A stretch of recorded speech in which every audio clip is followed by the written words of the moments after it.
मेरे गुरु महेश्वर शिव को मेरा प्रणाम है।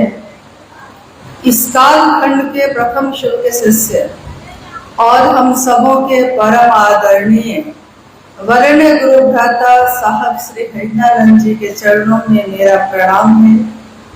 शक्ति स्वरूपा माँ नीलमानंद जी के चरणों में मेरा प्रणाम है।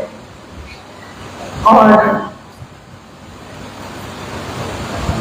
इस हॉल में उपस्थित बेगूसराय और खगड़िया जिला के आप सभी गुरु भाई गुरु बहन के चरणों में मेरा प्रणाम है।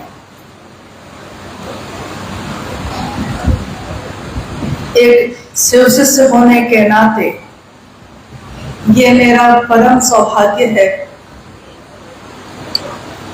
कि अपने गुरु शिव के बारे में, अपने गुरु शिव के गुरु कार्य के बारे में बात करने के लिए, संग बैठकर गोष्ठी करने के लिए इस संगोष्ठी का आयोजन हुआ। बहुत कम समय में हुआ और बहुत ही व्यवस्थित और अनुशासित रूप से हुआ है। ये एक उदाहरण है। बिहार, संपूर्ण बिहार शिव शिष्यता की आधार स्थली है। ये आज विश्व में कहीं भी अगर महादेव की बात होती है तो इसी राज्य के किसी न किसी व्यक्ति ने जाकर ये बात वहां फैलाई है। आज का ये शुभ दिन भी है जो आपने सुना।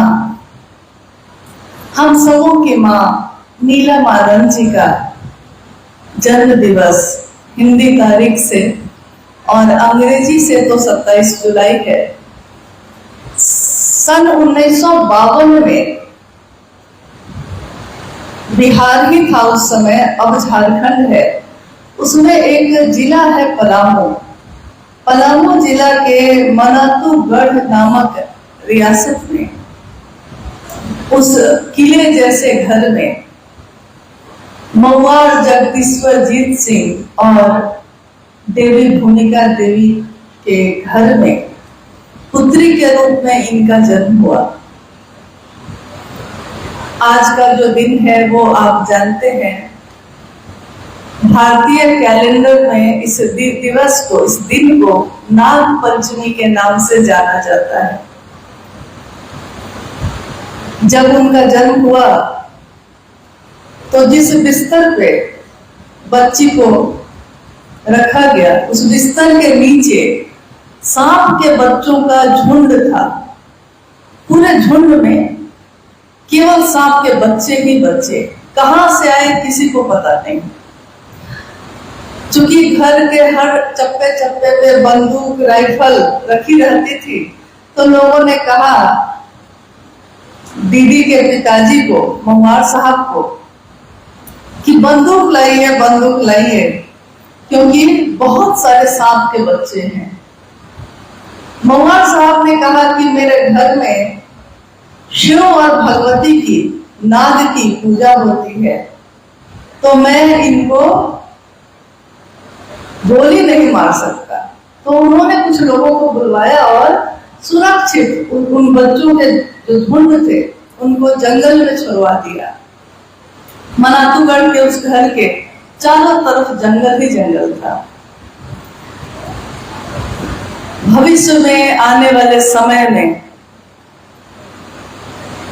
इस जगत के लोगों ने, दुनिया के लोगों ने देखा कि जिसका जन्म उस दिन हुआ था वो आज लोगों के दिलों में धड़क रही है। जंगल में जन्म लेने वाली उस बच्ची का भविष्य कोई नहीं जानता था उसमें। साहब के जीवन को भी हम देखते हैं। किसने जाना था कि दीपावली की उस दिन जन्म लेने वाले एक बालक का भविष्य क्या होगा, क्योंकि उनके पिता भी तो उनको कुछ और बनाना चाहते थे। जैसे हम भी माँ बाप हैं, हम अपने बच्चों को ऊंचाई देना चाहते हैं, कुछ न कुछ अपने से बड़े जगह पे उसको देखना चाहते हैं। साहब के पिता भी एजुकेशन डायरेक्टर थे शिक्षा का माहौल था। वो चाहते थे कि मेरा बेटा, बड़ा बेटा इतना अच्छा बने, इतनी ऊंचाई पे जाए कि उससे छोटे बच्चे उसका अनुकरण करें। ज्यादातर घरों में यही मान्यता भी है कि जो बड़ा करेगा वही देखकर छोटा भी ये सारे काम करने लगेगा। अक्सर साहब की माँ उनको समझाती रहती और कुछ घटनाएं उनके जीवन में होती चली गई। आओ चले शिव की ओर जो पुस्तक जब साहब ने लिखी, उस पुस्तक में उन्होंने अपने जीवन की, अपने दिल की जो भी महत्वपूर्ण बातें थी सब लिखी।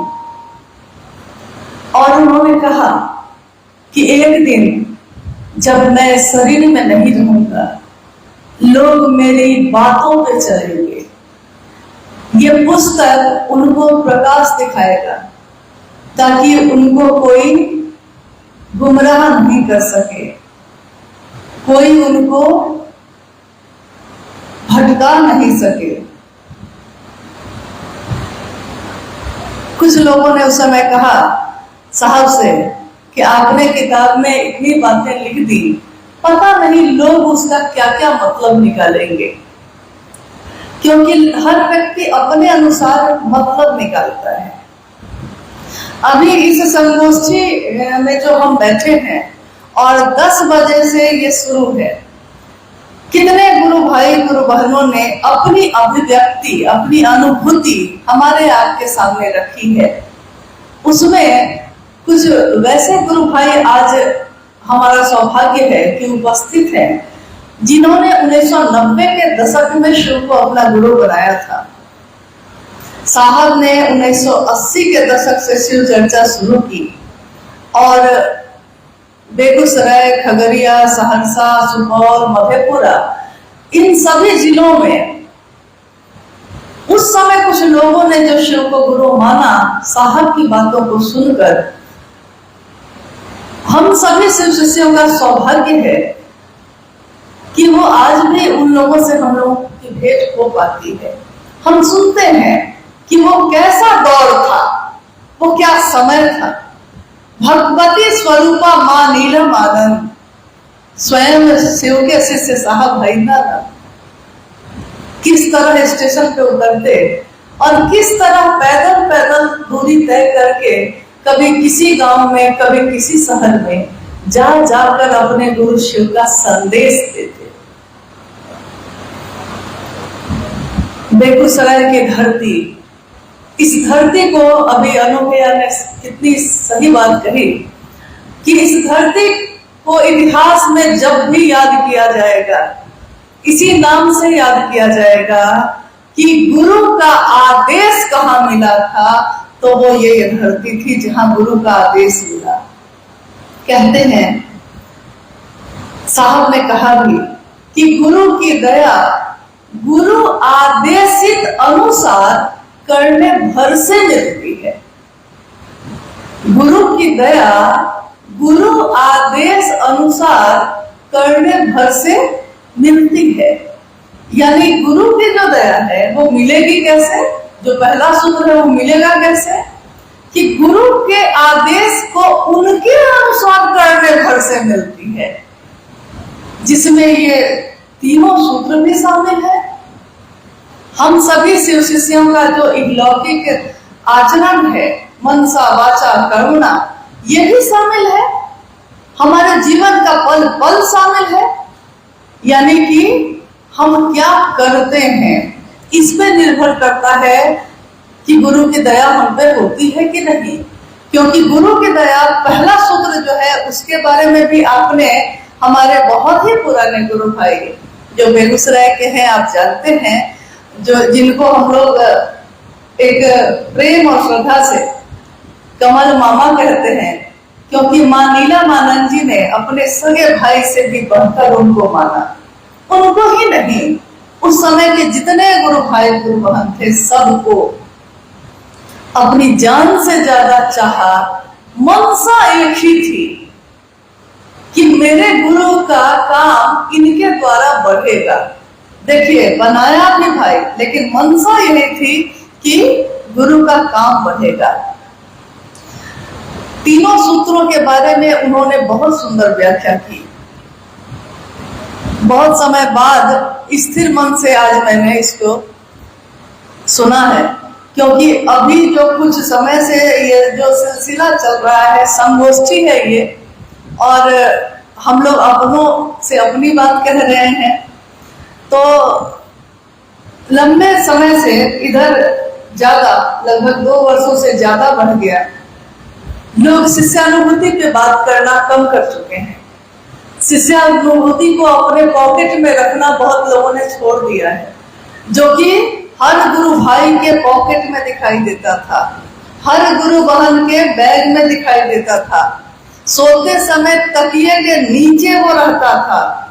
कहीं भी एक क्षण को शिव के शिष्य की वाणी थी उसमें, और कुछ नहीं था, लेकिन उसको भी हम अपने से दूर नहीं कर पाते थे। हम अपनी चर्चाओं में जब जाते हैं, शिव चर्चाओं में, तो हम उसमें शिव की बात करना कम कर चुके हैं और अपनी बात करना ज्यादा कर चुके हैं।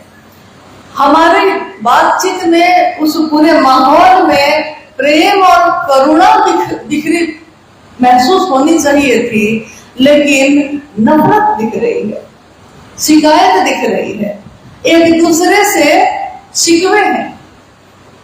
इस जिला का ऐसा है तो उस जिला का ऐसा है, इस गुरु भाई ने ऐसा किया तो इस गुरु बहन ने ऐसा किया।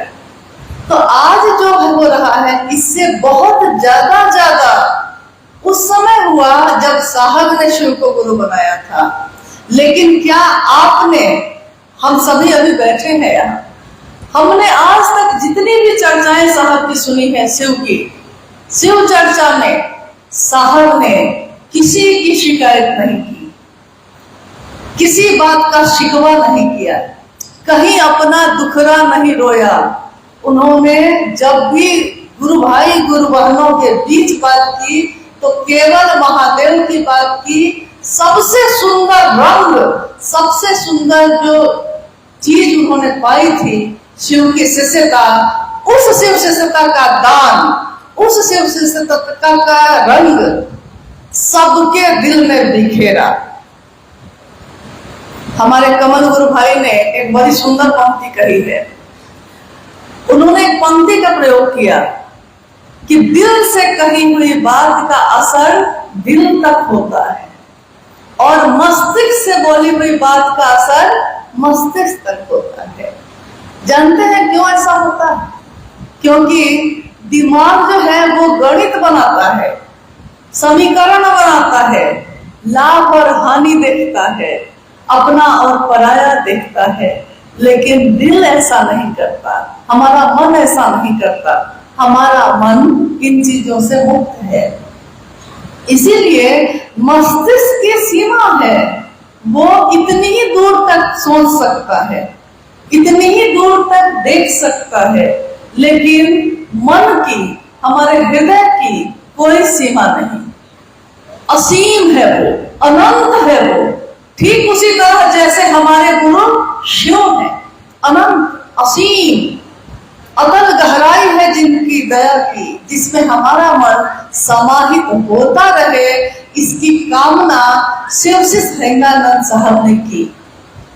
उन्होंने लिखा भी है इसको कि मेरा अपने गुरु शिव से साष्टांग ये प्रार्थना है कि हम सभी का मन शिव की दया के अतल गहराइयों में समाहित होता ही रहे। शायद आपको मालूम है या नहीं, जब वो ये पंक्ति लिख रहे थे, जब उन्होंने इसको लिखा था, कोरोना काल का समय था, तो दिन भर में जो चीजें वो लिखते थे, शाम में जितने लोग हम लोग घर में होते, उसमें इस पे व्याख्या होती कि साहब ने आज जो लिखा है उसकी व्याख्या क्या होगी, मतलब उनके अनुसार इस बात की व्याख्या क्या है। क्योंकि हमारे आपके अनुसार एक ही चीज की व्याख्या अलग अलग व्यक्तियों के लिए अलग अलग होती है। लेकिन हमको यहाँ व्याख्या देखनी है साहब हरिनानंद जी के द्वारा क्या है, हमको अपने अनुसार नहीं देखना है। तो उन्होंने कहा कि मैं कहता हूं कि शिव ही तुम्हारी गति है, गति यानी कि चलने की ताकत। शिव ही हमारी मंजिल है, मंजिल मतलब जहां हमको पहुंचना है, और शिव ही हमारे गुरु हैं। तो बताओ कि जब मंजिल पे पहुंच जाइएगा तो होगा क्या? चल रहे हैं हम सब, रास्ता है शिव शिष्टा का, चलना है, मंजिल कोई ना कोई तो है हमारी, हम ये काम क्यों कर रहे हैं? उस मंजिल पे जब हम पहुंचेंगे तो होगा क्या? तो साहब ने कहा कि नदी का तल होता है, समंदर का भी तल होता है। तल मतलब जमीन, छोटी छोटी नदी में जमीन ऊपर से ही दिखाई देती है, गहरी नदी में ऊपर से नहीं दिखाई देती, लेकिन कुछ फुट नीचे है। गंगा नदी में उससे भी गहरी होती है, और समंदर में अथाह है, लेकिन तब भी उस अथाह जल में भी तल है। साहब हरिनानंद जी कहते हैं शिव की दया की अतल जिसमें कोई तल नहीं है, गहराई इतनी है कि उसमें हमारा मन समाहित होता ही रहता है, डूबता ही रहता है, क्योंकि प्रेम डूबने की विधा है। कि जिससे भी हम प्रेम करते हैं, हम अगर अपने बेटे से प्रेम करते हैं तो मेरा मन उसके लिए कुछ भी कर ले, लेकिन संतुष्ट नहीं होता, हम और करना चाहते हैं, हम और देना चाहते हैं, क्योंकि प्रेम देना चाहता है और संतुष्ट नहीं होता वो।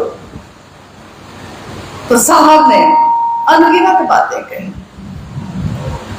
घंटों सुबह से रात बीत जाती और उनकी बात खत्म नहीं होती। सन 1974 में उन्होंने शिव को गुरु बनाया था। सन 1986 में गुरु का आदेश आया, बेगूसराय की धरती है और उस घटना को आप सब जानते होंगे। शिव शिष्यता की पृष्ठभूमि उसमें यह घटना शामिल है कि किस तरह साहब मधेपुरा से बेगूसराय आए, और बेगूसराय में उस समय एक दंडाधिकारी थे जिनको हम लोग कहते थे रोहतगी अंकल। बहुत बाद तक में वो थे ही, साहब के मित्र थे, और साहब जिस काम से पटना जा रहे थे रास्ते में वो ठहराव उन्होंने कर लिया बेगूसराय, और बेगूसराय में भी उनके घर पे वो खुद भगवती के उपासक थे। रात गहरी होती चली गई और साहब और रोहतगी जी दोनों आपस में वार्तालाप करते रहे। आधी रात से ज्यादा का समय बीत गया तो रोहतगी जी ने साहब से कहा कि आपकी बातें सुनता हूं तो मेरा मन एकदम आनंदित हो जाता है। मैं भगवती का उपासक हूं, लेकिन शिव के भाव से भरने लगता हूं। जानते हैं हरिनानंद जी, जब मैं घर बनाऊंगा ना तो मैं और आप मिलकर घर बनाएंगे, मतलब कि हम दोनों मिलके एक ही घर बना के उसी में रहेंगे। साहब ने उस दिन भी यही कहा। उन्होंने कहा कि रोहतगी जी, मैंने तो अपने पिता से भी कहा है कि रहूंगा सराय में और मरूंगा हॉस्पिटल में। मैं शिव की बात करने आया हूं, शिव की बात करूंगा और जाऊंगा। रात गहरी हो गई, सोने चले गए। सुबह सुबह सूर्योदय हुआ भी नहीं था और साहब की नींद टूट गई, क्योंकि रोहतगी जी भगवती की पूजा शुरू कर चुके थे। और उस सूर्योदय की जो होने वाली बेला थी, उसमें साहब के सामने वो दृश्य उपस्थित हुआ जब वो बाहर अहाते में जाकर बैठे और आवाज आई। जिस आवाज से बात होने के बाद, जिसमें उस आवाज ने कहा कि तुम जो करते हो दूसरों को कहते नहीं हो करने के लिए, साहब ने कहा कि मैं कहता हूं लेकिन मैं असत्य नहीं बोलता, मैं झूठ नहीं बोलता, उसने आवाज ने कहा असत्य बोलते हो। साहब ने कहा मैं झूठ नहीं बोलता। साहब कहते हैं कि मुझको पता नहीं था कि असत्य और झूठ में क्या अंतर होता है। असत्य का अर्थ होता है कि नहीं जानने के कारण गलत बोल रहे हैं, और झूठ का अर्थ होता है कि हम जानते हैं तब हम गलत बात बोल रहे हैं। खैर, आवाज ने यही कहा अंत में कि तुम जो करते हो दूसरों को करने के लिए कहो। साहब ने कहा महादेव को प्रचार की जरूरत है। इसके उत्तर में एक आवाज आई, उत्तर आया, लेकिन उसके बाद की जो घटना हुई, तुरंत रोहतगी जी आ गए। साहब ने तुरंत बताई, सुनिए ना सर, सुनिए ना, ऐसी ऐसी बात हुई है अभी। उन्होंने कहा कि हरिनानंद जी, हम लोग क्या जानते हैं जो महादेव की बात करेंगे, महादेव का बात हम लोग क्या करेंगे। साहब ने कहा कि आपने सब चौपट कर दिया।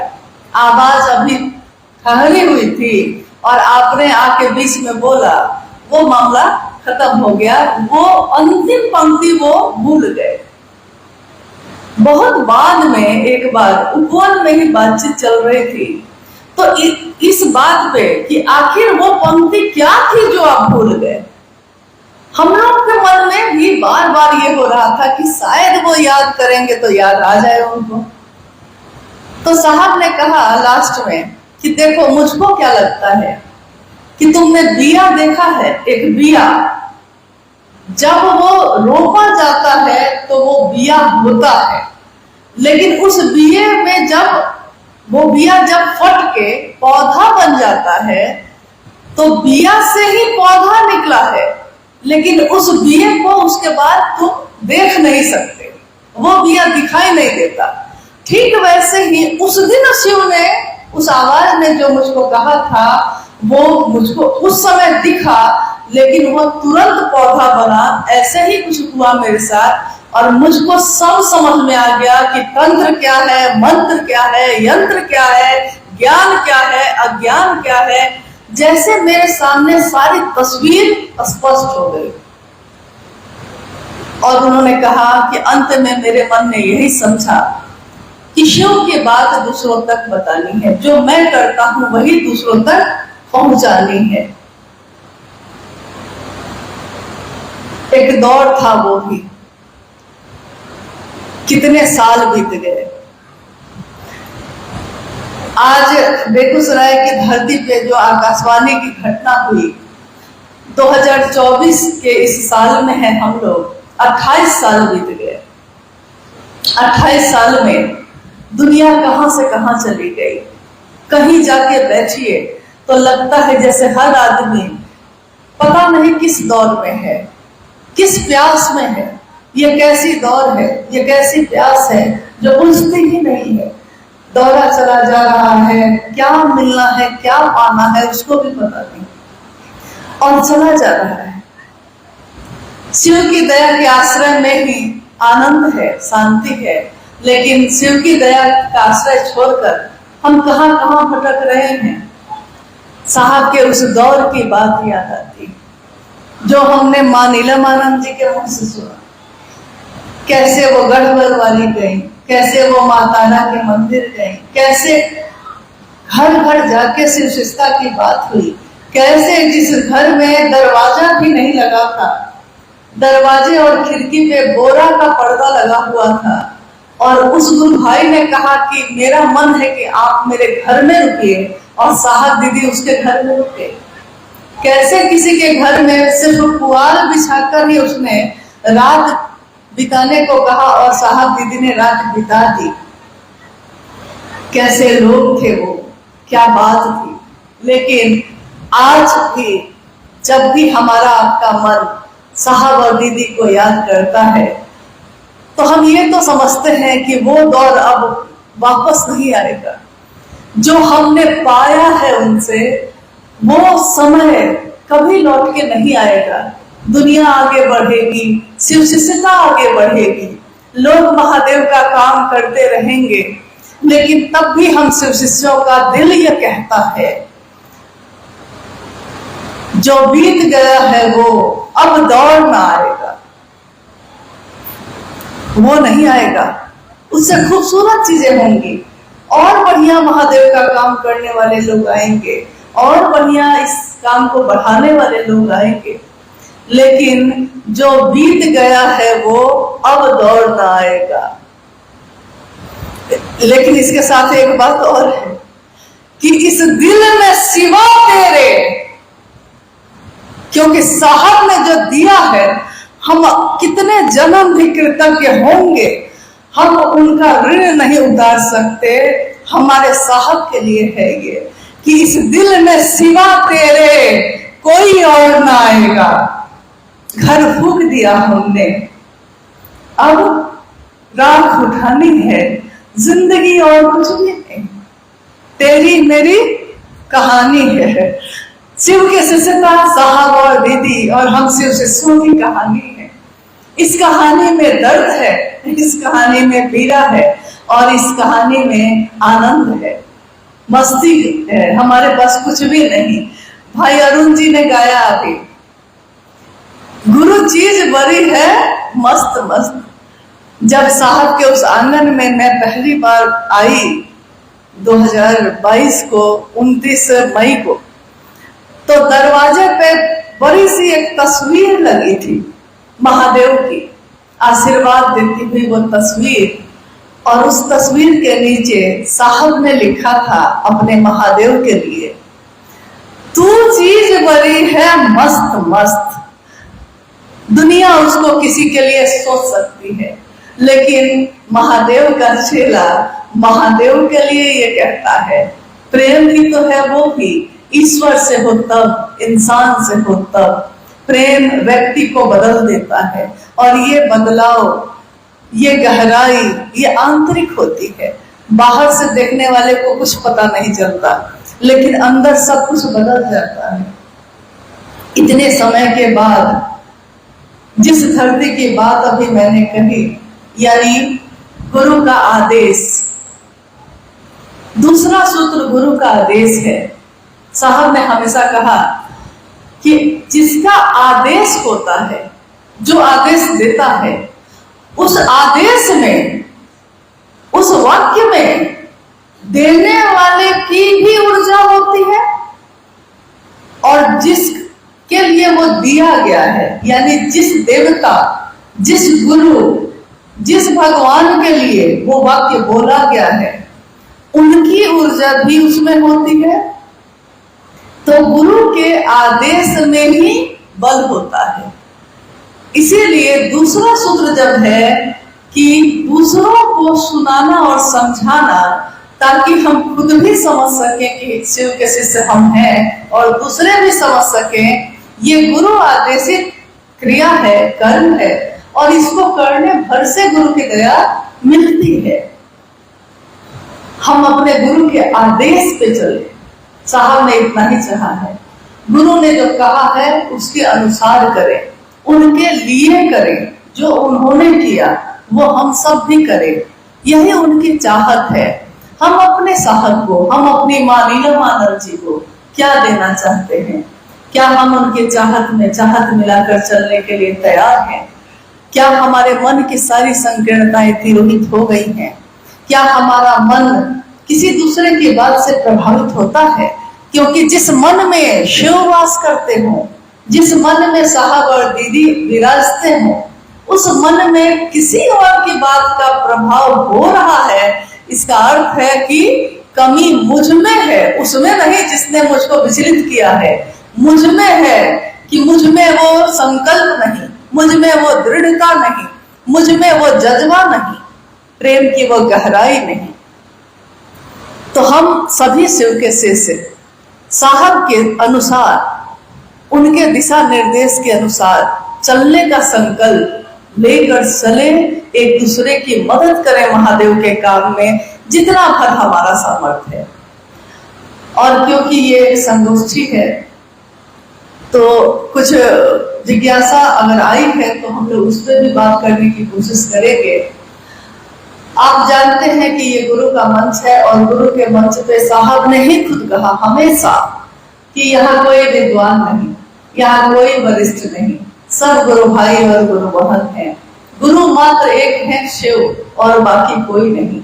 लेकिन क्योंकि एक व्यवस्था है, कभी संगोष्ठी, कभी कार्यक्रम, कभी एक अकेले व्यक्ति से भी बात होती है, कभी लाखों व्यक्ति से भी बात होती है, लेकिन बात का विषय नहीं बदलता, बात करने का उद्देश्य नहीं बदलता। एक आदमी की भी घोषणा अगर आपने की है तो यही सोचकर की होगी कि वो महादेव को अपना बनाए।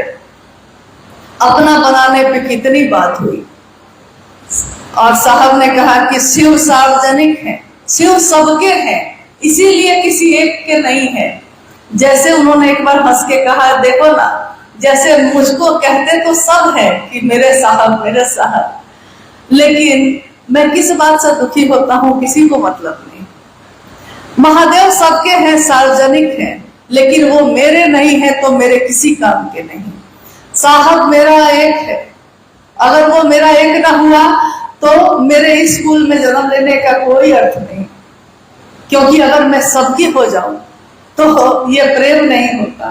प्रेम एक निष्ठ होता है, प्रेम एक ही होता है, वो दो में पैदा होता है जरूर, लेकिन दो सत्ताओं को एक करता है। तो आइए हम बेगूसराय और खगड़िया जिला, जो गुरु के आदेश से भरा पूरा संपन्न जिला है, उसमें क्या जिज्ञासा आई है, उम्मीद करते हैं कि जिज्ञासा भी वैसी ही आई होगी। तो जिज्ञासा है?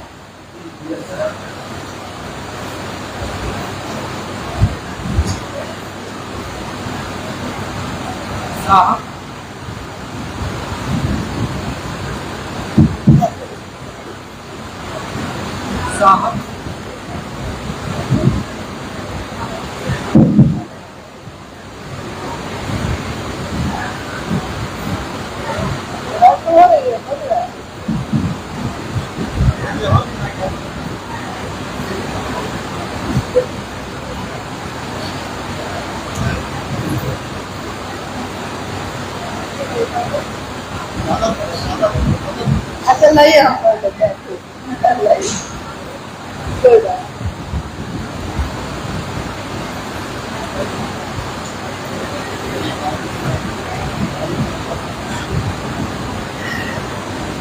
पंक्ति है, जिज्ञासा के जगह पे एक पंक्ति लिख कर आई है। ये पंक्ति है, बागीचे अतफाल है दुनिया मेरे आगे, होता है शबो रोज तमाशा मेरे आगे। मिर्जा गालिब की पंक्ति से साहब लोगों से क्या कहना चाह रहे हैं? ये पंक्ति आपने पढ़ी है साहब की पुस्तक में, आओ चले शिव की ओर में बहुत सारे आलेख हैं। उस पुस्तक का अंतिम आलेख है आओ चले शिव की ओर।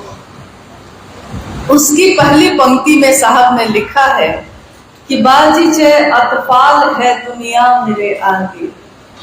साहब कह रहे हैं कि ये पूरी दुनिया जो है, जो मुझको दिखती है, लोग आते हैं, लोग जाते हैं, लोग बैठते हैं, कोई हंसता है, कोई रोता है, कोई कुछ कहता है, कोई कुछ कहता है, कोई कामना लेके आता है, कोई धन्यवाद करने आता है, कोई सिकवा करने आता है।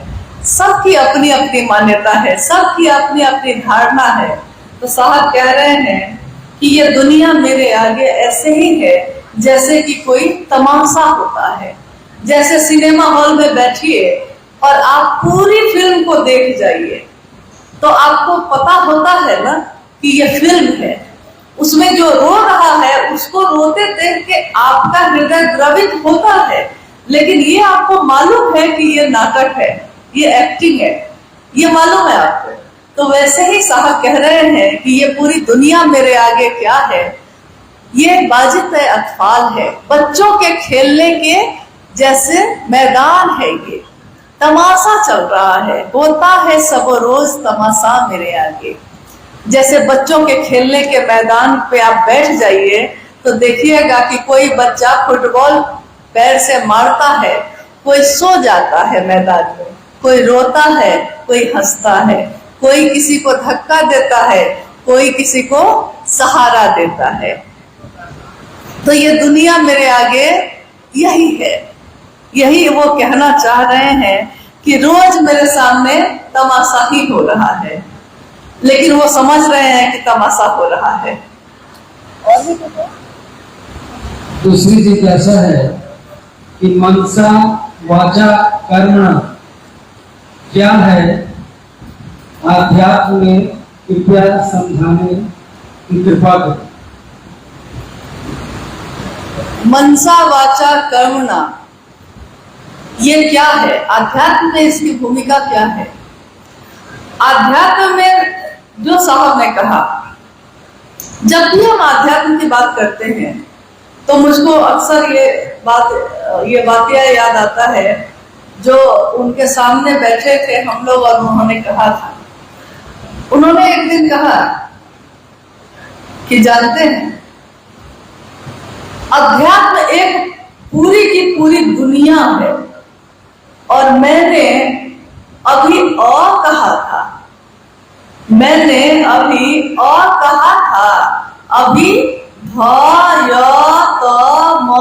बाकी था, लेकिन अभी कहा था और कुछ लोग उठकर मेरे पास से चले गए और उन लोगों ने कहा कि समझ गए साहब, अब आपकी क्या जरूरत? समझ गए साहब, आपने जो कहा, आपने कहा कि महादेव को गुरु बनाओ और खुद शिष्य बनना, गुरु और शिष्य के बीच में कोई नहीं होता। हम समझ गए साहब, और यही ना काम करना है तो ठीक है, अब से मेरे गुरु शिव हैं, हम ये बात कहेंगे। तो वो महादेव की बात तो करते रहे, लेकिन उन्होंने साहब से मिलना छोड़ दिया, साहब के पास आना छोड़ दिया। वैसे कुछ लोग भी हुए। साहब ने कहा कि अभी तो सारा मामला बाकी ही था, सारी किताब अभी बाकी थी, लेकिन हमने सोच लिया कि हम सब समझ गए और उसके बाद हमको साहब हरिंद्रानंद जी की कोई जरूरत नहीं है। मनसा वाचा कर्मणा की बात जब करते हैं तो हम लोग बड़ा भ्रमित होते हैं कि हम लोग को लगता है कि क्या करें तो सही होगा और क्या करें तो गलत हो जाएगा। एक छोटी सी घटना है जो आपको सुनाते हैं। आपसे नजदीक में एक जिला है मधेपुरा। मधेपुरा जिला में एक बार साहब का कारवां गया। मेरा तो दुर्भाग्य ही है कि उस कारवे में उस समय हम न जा सके, बच्चों का एग्जाम आ गया, हम नहीं जा सके। अन्नू भैया गए थे और पुराने कुछ गुरु भाई लोग भी साथ में गए थे। मंडल सर बैठे हैं, वो भी गए थे। देवाशीष मामा उस समय थे, वो भी गए थे। तो जब हम नहीं जा सके जिस यात्रा में, जब लोग लौटते हैं तो हम लोग की जिज्ञासा होती है कि हम तो नहीं गए, लेकिन वहां क्या क्या हुआ, साहब ने क्या क्या कहा, लोगों ने क्या किया, मतलब एक एक चीज जानने की जिज्ञासा। तो इसके लिए सबसे आसान हमको पढ़ते हैं मंडल सर, तो उन्हीं से पूछ लेते थे सब बात। तो वो बताने लगे, देवाशीष मामा थे वो भी बताने लगे। उन्होंने कहा कि ऐसा हो गया कि पूछिए मत। हरि बाबू हैं गुरु भाई पुराने, मधेपुरा गम्हरिया में घर है उनका। साहब उनके घर पे रुके थे उस रात, और अहाता है, बहुत बड़ा अहाता कैंपस है। तो एक तरफ कुछ गुरु भाई लोग उधर जमा थे और कुछ गुरु भाई लोग इस तरफ जहां पे भोजन बन रहा था रात का, और साहब बैठे थे इस तरफ। तो अब साहब इस तरफ से बैठे थे तो इधर के लोगों को भी देख रहे थे और इधर के लोगों को भी देख रहे थे। संयोग ऐसा हुआ कि जिधर भोजन बन रहा था उधर एक गुरु भाई जो उधर खड़े थे, उस भीड़ में खड़े थे, उनकी जरूरत पड़ी तो उनको बुलाया गया। और आपका जो इलाका है पूरा, हम लोगों ने जो अनुभव किया है, जो भी पुराने गुरु भाई हैं जो सही मनसा से चलते रहे हैं, वो साहब के सामने जल्दी सिर उठा के भी नहीं देखा। उन्होंने माँ के सामने भी मैंने देखा है, उन्होंने कभी साहब और दीदी से नजर भी नहीं मिलाई। इतना अदब, इतना लिहाज कि हम नए शिष्यों को ये सीखना चाहिए कि ये महफिल है उनकी महफिल में जो आए पहले नजरों को अपनी झुकाए, तो हुआ ये वाकया उस दिन कि अब वो गुरु भाई को बेचारे को सामने से जाना था, तो उसने सोचा कि अब सामने से जब जाएंगे और साहब बैठे हैं तो प्रणाम करिएगा कि नहीं करिएगा, सामने पढ़िएगा तो प्रणाम करिएगा।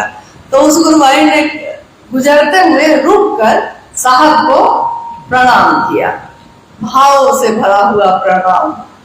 साहब बिगड़ गए, साहब बिगड़ गए। उन्होंने बिगड़ते हुए क्रोध में कहा कि इतने प्यार से, इतने भाव से मुझको प्रणाम जो कर रहे हो, इतना महादेव को प्रणाम कर लेते तो महादेव गुरु नहीं हो जाते। तो इतने जोर से कहा उन्होंने कि उस अहाते में सबने सुना। तो वो गुरु भाई तो बेचारे एकदम से अवाक हो गए, जल्दी से गुजर गए, चले गए। दूसरे लोग तो इस घटना को देख रहे थे। कुछ देर के बाद अब एक दूसरे गुरु भाई की जरूरत पड़ी जो इधर खड़े थे। उन्होंने पहले का हाल देख लिया था, तो जब वो गुजरने लगे तो उनको लगा कि प्रणाम करना ठीक नहीं होगा, खतरा है, डांट सुनेंगे। तो वो गुरु भाई चुपचाप सिर नीचे किए और सामने से गुजर के जाने लगे। साहब उससे भी दुगुना बिगड़ गए, खूब जोर से बिगड़े, और उन्होंने कहा कि जो मुझको प्रणाम नहीं कर सकता वो महादेव को क्या प्रणाम करेगा। तव तत्वम न जानामि, आपके तत्व को हम नहीं जान सकते कि आप क्या हैं, आप क्यों हैं, क्या चीज है आप, लेकिन आप जो भी हैं हम आपको प्रणाम करते हैं। अब आप बताइए इस घटना से कि पहले आदमी ने अगर उतना ही सुना होता और वो वहां से चला जाता तो उसने यही समझा होता कि साहब ने कहा है कि मुझको कभी प्रणाम मत करना, यही समझेगा ना। वो आधा ज्ञान बड़ा खतरनाक होता है, तो यही समझेगा। और जिसने पूरा वाकया देखा होगा उसने ये समझा होगा कि शिव को प्रणाम करो तो उसी में साहब है, और साहब को प्रणाम करिएगा तो वो महादेव तक पहुंचा भी देते हैं, अपने साथ लेके चल रहे हैं, उनसे अलग नहीं वो। अब है क्या कि जो आधा घटना जो जानता है उसने वो बात बताई, और जिसने पूरी घटना सुनी देखी उसने वो बात बताई। अब बताइए कि साहब को प्रणाम करना चाहिए कि नहीं करना चाहिए। संगोष्ठी है, जिज्ञासा आप नहीं हम भी कर सकते हैं। अब आप लोग बताइए कि क्या ये घटना सुनने के बाद या ऐसी और भी बहुत सारी घटना हुई है, आपका मन क्या कहता है? साहब भैरवानंद जी को प्रणाम करना चाहिए कि नहीं करना चाहिए? और अगर सही बात है कि हाँ, देवाशीष जी जो अब शरीर में नहीं है, शिवलीन हो चुके हैं, वो लंबा समय उन्होंने बिताया बेगूसराय सदानंदपुर के ही रहने वाले। जब साहब जिस दिन उनके तरफ नहीं देखते थे और उन पे नहीं बिगड़ते थे, उस दिन उनका मन शंका से भर जाता था। तो वो बारी बारी से सबसे पूछते थे, साहेब हमरा पे बिगड़ल छथिन की, साहेब हमरा पे गुस्साइल छथिन की। तो लोग कहता था कि भाई आपको ऐसा क्यों लगता है? तो हमरा पे बिगड़ ना रहल हथिन, मतलब हमसे गुस्सा हो गए हैं इसीलिए हम पे बिगड़ नहीं रहे हैं। मतलब आपकी बेरुखी ये बताती है कि आपको हमसे कोई बात का गुस्सा है। मतलब उनका बिगड़ना ये हमारे लिए आशीर्वाद ही है। लेकिन दूसरा जो देख रहा है वो तो कह रहा है कि इस पे बड़ा बिगड़े हैं वो। साहब ने कहा कि जिस दिन मैं बिगड़ना छोड़ दूं उस दिन समझ लेना कि मेरे चित्त से उतर गए। बिगड़ता वो है, उस पे बिगड़ा जाता है जिसके लिए हम चाहते हैं कि उसका परिमार्जन हो। जिसको हम चाहेंगे ही नहीं परिमार्जन हो, उसमें हम बिगड़ेंगे। तो देखिए दृष्टिकोण है ये, मनसा वाचा कर्मणा। शिव शिष्यता में अध्यात्म की धरती पे हमारा इहलौकिक जो आचरण है वो क्या होना चाहिए? जो मन में है वही वचन में हो, जो वचन में है वही कर्म में हो। इन तीनों में जो एक दिखता हो वही शिव शिष्य है। बोलता कुछ है, सोचता कुछ है, करता कुछ है। अगर किसी में ये आचरण दिखता है तो वो हमारा गुरु भाई गुरु बहन तो नहीं हो सकता, क्योंकि वो बोलता कुछ है, वो करता कुछ है, सोचता कुछ है। और शिव का शिष्य बोलेगा भी तो सामने दीवार पे लिखी है, बनो तो शिव, रहो तो शिव और जियो तो शिव। यानी उसके हर पल में एक ही बात रहे, बदलेगा नहीं। चाहे वो जैसा रहेगा, महादेव के सामने अपने आप को वैसा ही रखेगा। तो शिव की शिष्यता में इसकी बहुत बड़ी भूमिका है। और इससे भी बड़ी भूमिका ये है कि हमको आपको देखकर कोई दूसरा शिव को गुरु बनाएगा। अगर हमारा आचरण वो देखेगा कि ऐसा खराब है तो वो शिव को गुरु नहीं बनाएगा। हम बोलते हैं मंच पे, बहुत सुंदर संभाषण है, कहते हैं संभाषण मस्तिष्क की उपज है और शिव की चर्चा हृदय की उपज। हृदय में जो बोलते हैं, लोग कहते हैं साहब अब नहीं, हर समय साहब ध्यान में, सपने में, इंप्रेशन में, ये हमेशा कुछ ना कुछ ऐसा उनकी बात आती है जो हम लोग को सिखाती है। जैसे हाल में कुछ समय पहले मुझे एकदम लग रहा है कि वो बोल रहे हैं ये बात कि कितना ज्ञान लोगे, कितना ज्ञान दोगे। ज्ञान किताब का कितना, किताबों का ज्ञान का क्या महत्व। किताबें तो राख का ढेर है, आग तो उसमें थी जिसने किताब को लिख दिया है, तो आग तो उसमें है, जुड़ना है तो उससे जुड़िए।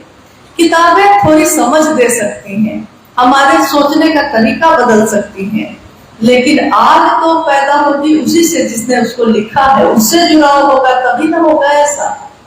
तो हम सभी साहब और दीदी से अपने जुड़ाव को बनाए रखें, महादेव के काम में बढ़ते रहें और अपने मन, वचन और कर्म को एक करने की कोशिश करें ताकि दूसरे भी शिव को अपना गुरु बना सके।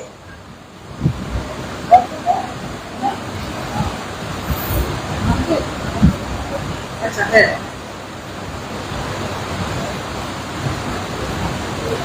एक जिज्ञासा है कि पति को गुरु भाई क्यों कहते हैं और पत्नी को भी गुरु बहन क्यों कहते हैं। ये तो ठीक है, साथ ही साथ बेटा या बेटी को भी गुरु भाई गुरु बहन बोलना पड़ता है, ये क्या ठीक है। देखिए, घर में मत बोलिए भाई घर में पति को पति बोलिए लेकिन क्योंकि ये एक गुरु और शिष्य परंपरा में जब गुरु एक होते हैं तो उस गुरु को मानने वाले लोग शिव शिष्यता में आपस में शिव शिष्य के नाते, मतलब ये वाला भाई बहन आप जो समझ रहे हैं कि जो राखी बांधते हैं हम, या सांसारिक जो है एक माँ से पैदा हुए, तो उसमें और इसमें थोड़ा अंतर है। इसमें ज्ञान के लिए हम अपने को शिष्य बनाते हैं और गुरु मानते हैं। तो गुरु शिष्य परंपरा में प्राचीन समय से ये चलता आया है कि अगर गुरु कोई होंगे, शिष्य होगा, तो आपस में गुरु भाई गुरु बहन होंगे। जैसे अभी कल हम लोग बात कर रहे थे कि एक बच्ची मैट्रिक का परीक्षा दे रही थी, तो वो पढ़ना नहीं चाहती थी। अंत में उसकी माँ ने एक उपाय निकाला। उसने अपनी बच्ची से कहा कि मैंने भी मैट्रिक पास नहीं किया था, शादी हो गई, बच्चे हो गए, पढ़ने का बहुत मन था कि बेटी मेरा मन करता है कि हम भी मैट्रिक का परीक्षा दें, चलो हम दोनों मिल के परीक्षा देते हैं। अब जब परीक्षा दीजिएगा, पढ़ाई कीजिएगा, तो क्लास में जब वो माँ बेटी जाएगी तो मास्टर के लिए तो माँ भी विद्यार्थी, बेटी भी विद्यार्थी, दोनों आपस में तो एक ही क्लास के हो गए ना, एक कक्षा के हो गए। घर में माँ बेटी हैं तो घर में भाई पति पति पति पत्नी ही बने रहिए, है ना, माँ बेटी बने रहिए। लेकिन एक ही साथ हमारे एक ही जो हमारा अस्तित्व है उसका अनेक रूप है। एक ही माँ, एक ही महिला, एक समय में पत्नी भी है, बेटी भी है, माँ भी है, बहू भी है, चाची, नानी, काकी, अनेक रूप हैं एक ही समय में। उन अनेक रूपों में वो गुरु बहन भी है, वो भी एक रूप है, वो भी एक रूप है। गुरु भाई होने के नाते शिव शिष्यता में आपने देखा होगा कि कभी भी शिव चर्चाओं में हम लोगों ने भी साहब को हमेशा संबोधित किया हमारे वरेण्य गुरु भ्राता, यानी शिव शिष्यता में वो हमारे वरेण्य गुरु भ्राता ही रहेंगे। लौकिकता में वो पिता है, लेकिन पिता से भी बहुत बड़ा उपदा उनका है हमारा बड़े गुरु भाई का, जो हमारा रास्ता दिखाते हैं, पथ प्रदर्शक हैं, मार्गदर्शक हैं और महादेव तक लेकर चलने वाले हैं। तो गुरु भाई गुरु बहन कहने में कोई खराबी नहीं है। अगर इसमें कोई दिक्कत हो रही है तो आप इसको अपने मन से निकाल दीजिए, ऐसी कोई बात नहीं है। ये गुरु शिष्य परंपरा के कारण मतलब इस भाषा का प्रयोग होता है। जैसा शिव गुरु कार्य में सभी गुरु भाई गुरु बहनों की क्या भूमिका होनी चाहिए, कृपया बताया जाए।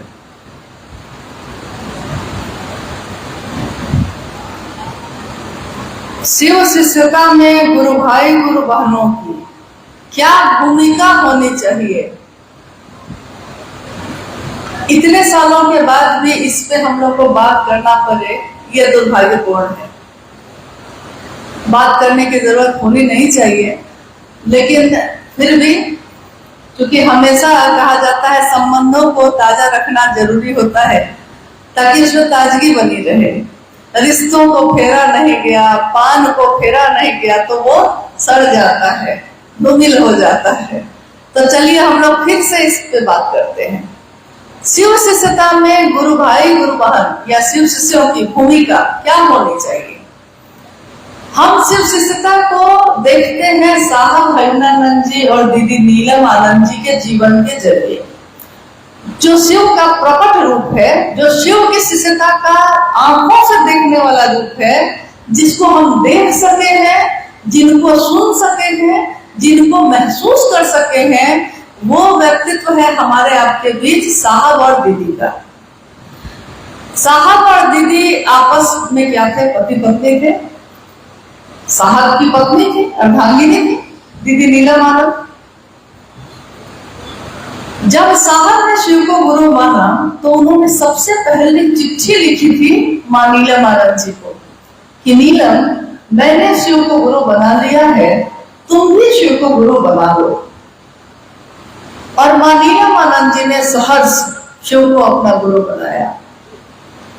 अब उन्होंने भी गुरु बनाया, इन्होंने भी गुरु बनाया। अब इनके उसी रूप में जो एक नाम है हरिनानंद जी और एक का नाम है नीलम आनंद जी, उनके ही व्यक्तित्व में एक रूप और जुड़ गया, शिव शिष्य का। इससे पहले वो बहुत कुछ थी लेकिन शिव शिष्य नहीं थी।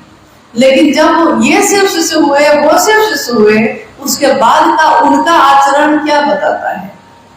उन्होंने शिव के लिए शिव को चाहा, न तो इसके पीछे उनकी कामना थी कोई, अर्थ धर्म मोक्ष काम लोकेशना देशना।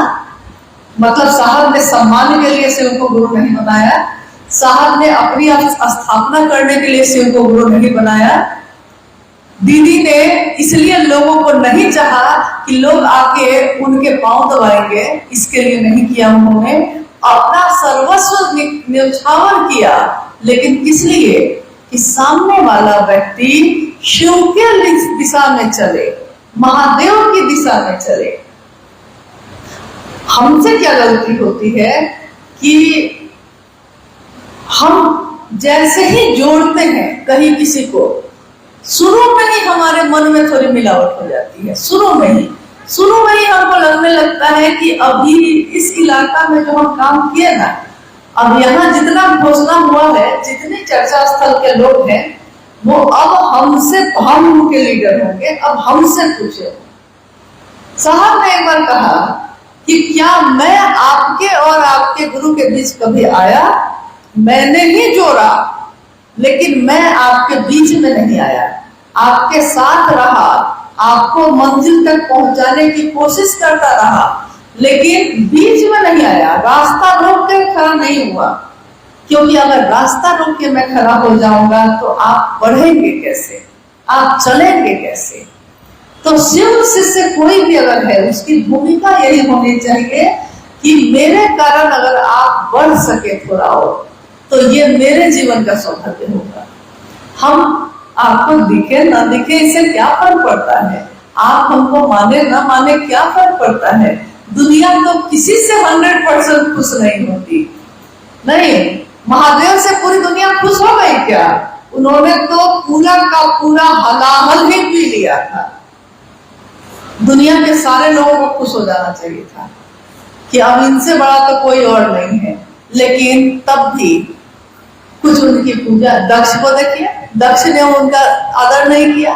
तो दुनिया के आदर के पीछे पड़ेंगे तो हमेशा धोखा खाएंगे। महादेव के प्रिय हो सके ऐसा काम शिव शिष्यों को करना चाहिए। ये मेरी बात नहीं है, ये साहब हरिंदर जी की बात है। उन्होंने कहा तुमको आज शिव प्रिय है, तुम्हारी प्रियता बदल सकती है, लेकिन अगर तुम शिव के प्रिय हो गए तो प्रियता नहीं बदलेगी। हमारे प्रिय शिव है। आज मेरे जीवन में अगर कोई घटना हुई, मेरा मन टूटा, तो मेरी प्रियता बदलती है, बदल जाएगी। आज मेरे गुरु शिव हैं, कल हम उनको छोड़कर किसी और में जाएंगे। आज ये गुरु भाई अच्छे लग रहे हैं तो हम इनके साथ चल रहे हैं, कल मेरे मन के मुताबिक भी कुछ नहीं किए, अब हम इनका पार्टी छोड़ेंगे, हम उनके पार्टी में जाएंगे। प्रियता बदल गई। देखिए गुरु बहन ये बहुत अच्छा कर रही है, आओ भगत कर रही है, बहुत बढ़िया। जिस दिन उसने करना छोड़ दिया तो 10 आदमी से उसकी शिकायत कर रहे हैं कि बहुत ही खराब है, प्रियता बदल गई। तो हमारे तरफ से जो प्रियता होती है वो बदलती रहती है, लेकिन महादेव के तरफ से अगर प्रिय हो जाएंगे तो वो नहीं बदलते। इसीलिए एकमात्र शिव को कहा गया सत्यम शिवम सुंदरम। शिव सत्य है, सत्य का अर्थ होता है जो कभी नहीं बदलता। हमारी आपकी सत्यता बदलती है।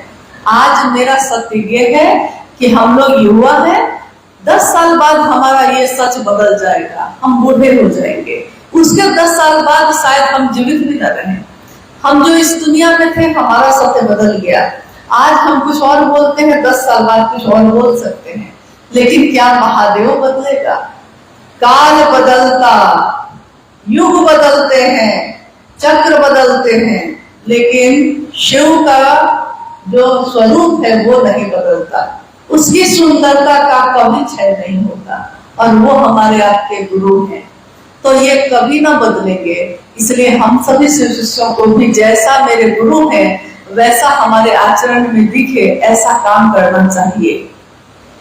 अब बात क्या है कि बेगूसराय और खगड़िया में तो खूब महादेव का काम हो रहा है, लेकिन आप में से कितने ऐसे लोग हैं इस संगोष्ठी में जो उपस्थित हैं, जो इन 2 जिलों को छोड़ के बाहर के किसी राज्य में जाकर जिन्होंने महादेव का काम किया हो, किसी ऐसी जगह जाके किया हो जहां किसी ने नहीं किया था, जहां पहले से कोई चर्चा नहीं हो रही थी? आप में से कितने लोग हैं? अगर है तो हाथ उठाइए।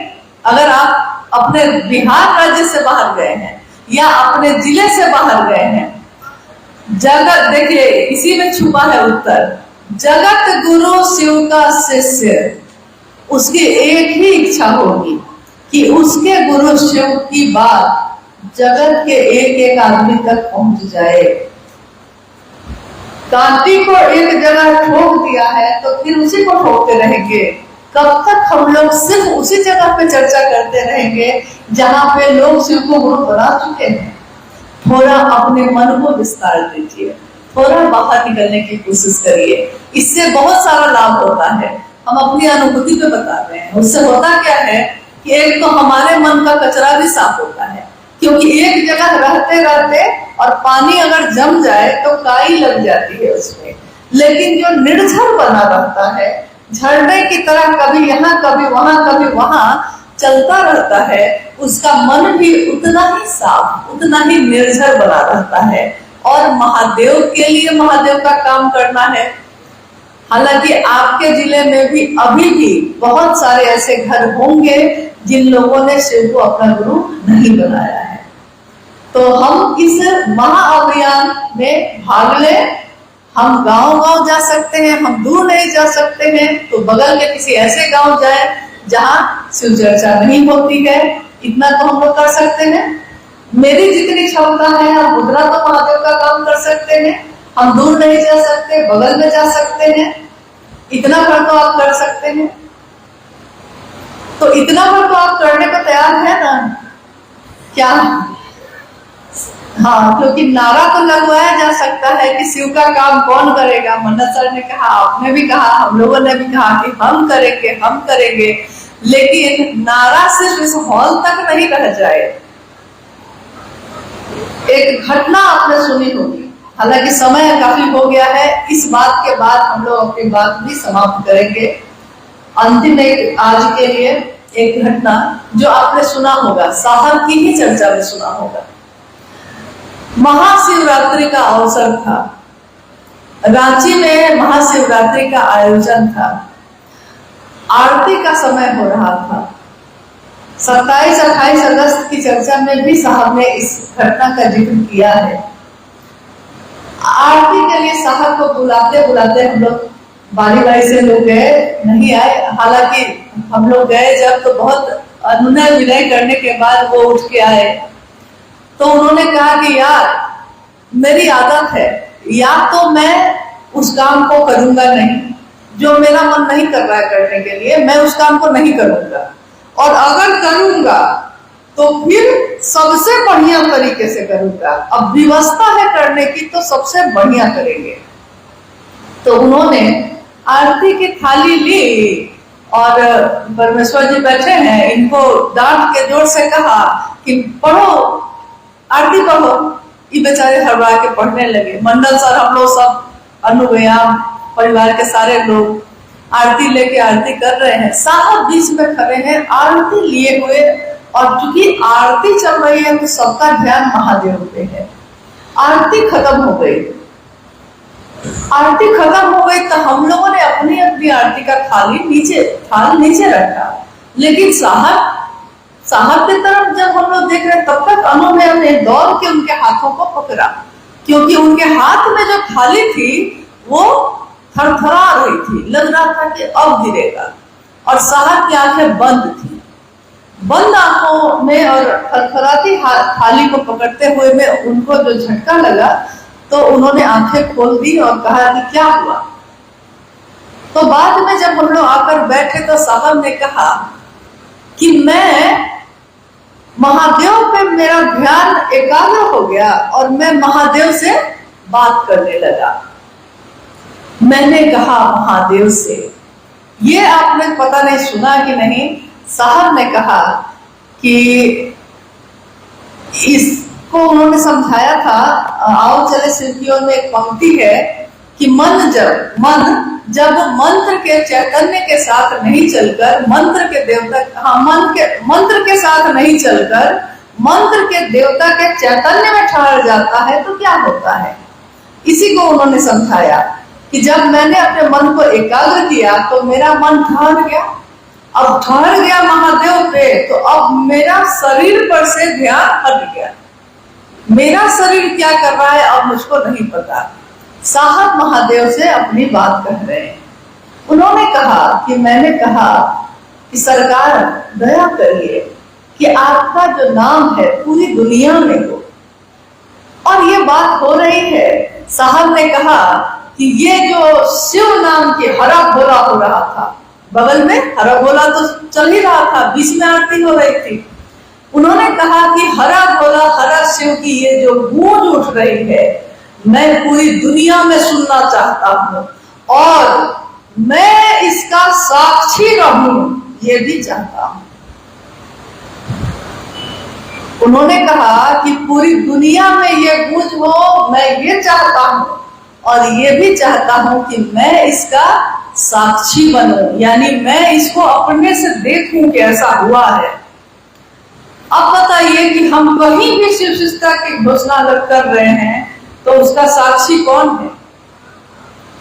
क्योंकि आपने विश्वास तो किया है कि साहब ने कहा है, महादेव गुरु हैं, मेरे गुरु हो सकते हैं, साहब ने तीनों सूत्र दिया है, हम इन तीनों सूत्रों पर भी विश्वास करते हैं।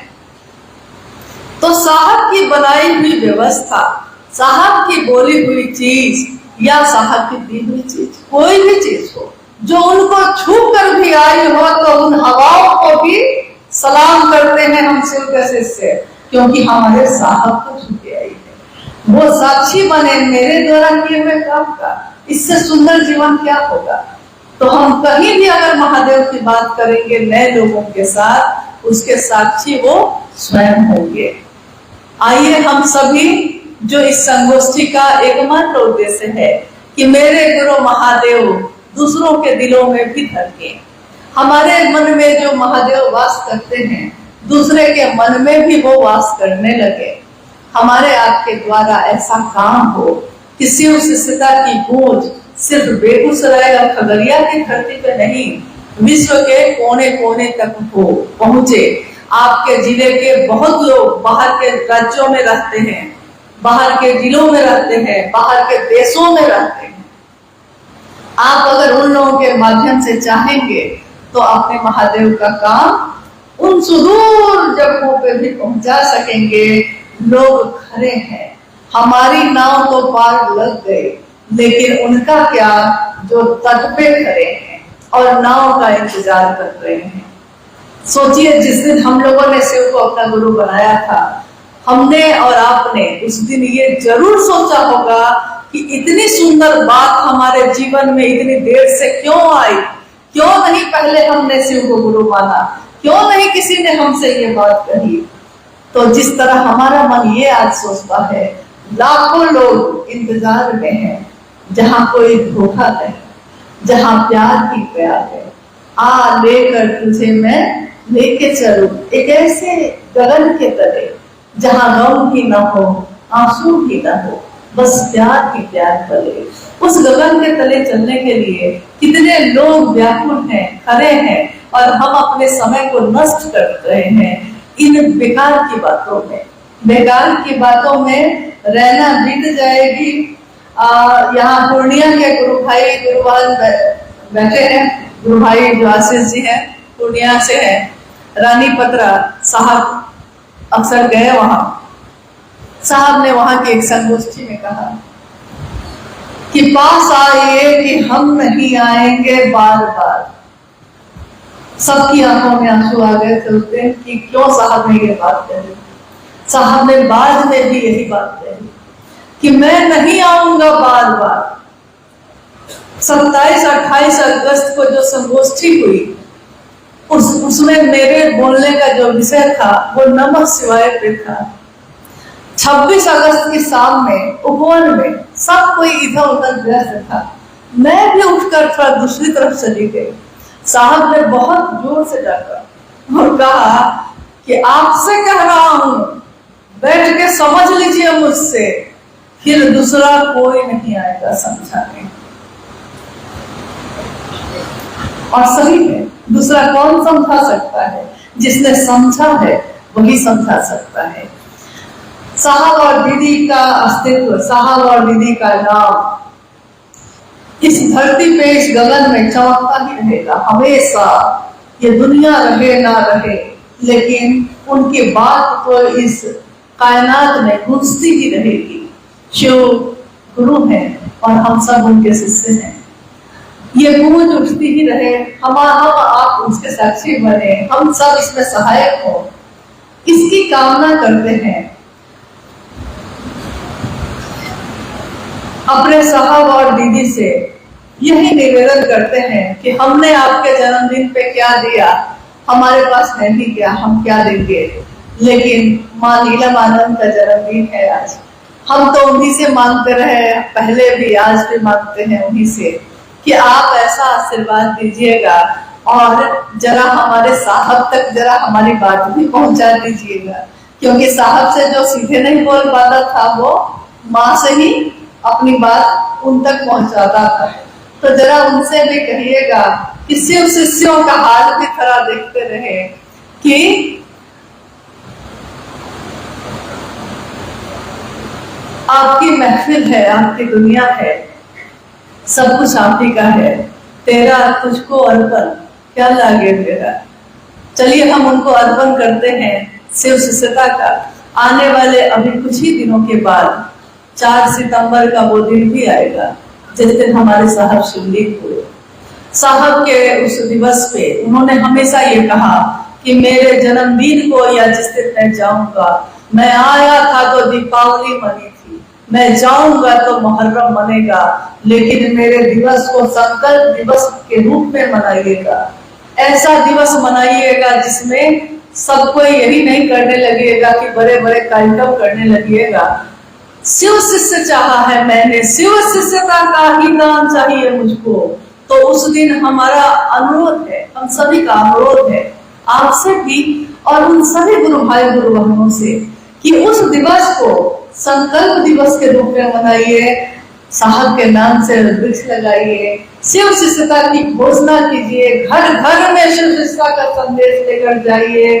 पूरा जिला, पूरा गांव, पूरा घर हमारा जागा जागा महादेव की गूंज से गूंज उठे, इतना उठे कि साहब परेशान हो जाए कि अरे कितना घोषणा किए जा रहा है सब।